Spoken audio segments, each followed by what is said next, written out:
Welcome to the Tech Egg. Don't get scrambled. Enjoy the video. You start by preparing the data and project so you can build quickly.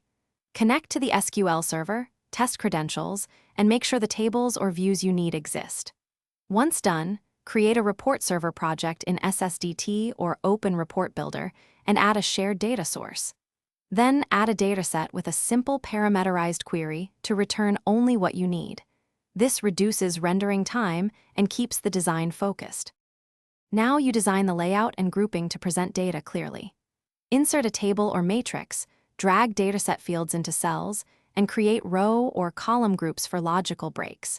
Use expressions for formatting numbers, dates, and conditional visibility so the report adapts.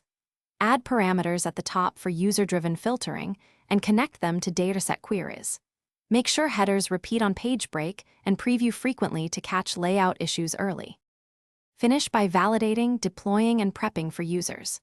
Preview the report, tweak page size and margins to avoid blank pages, and add headers, footers, and logos.